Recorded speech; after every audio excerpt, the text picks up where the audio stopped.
सिवनिया देबऊ गोली मार गे बसे से पहिले घर देबऊ तोरा उजार गे सजल जई मला बछौड़ी देबऊ तोरा जार गे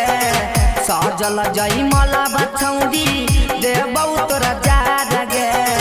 होतौ बिया बसिवनिया देबऊ गोली मार गे बसे से पहिले घर देबऊ तोरा उजार गे देबऊ गोली मार गे देबऊ गोली मार गे होतौ बिया बसिवनिया देबऊ गोली मार गे देबऊ गोली मार गे मगही रिकॉर्डिंग स्टूडियो पावापुरी। बसे से पहिले घर देबऊ तोरा उजार गे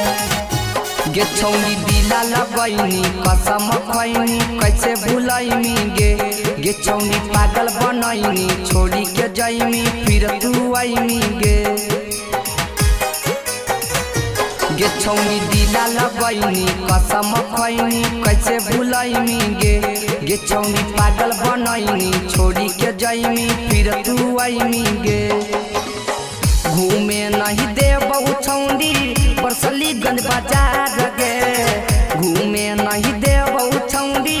पावापुरी बाजार गे होतौ बिया बसिवनिया देबऊ गोली मार गे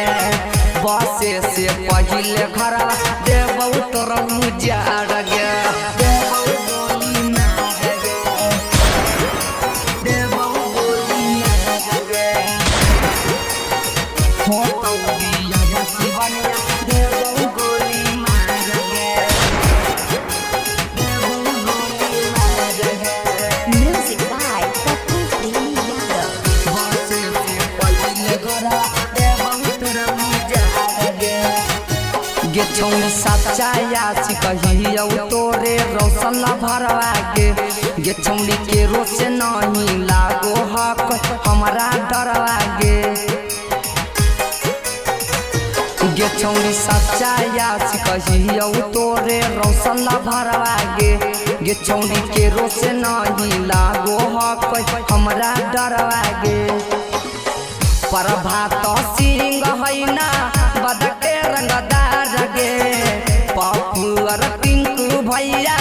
है रंगदार गे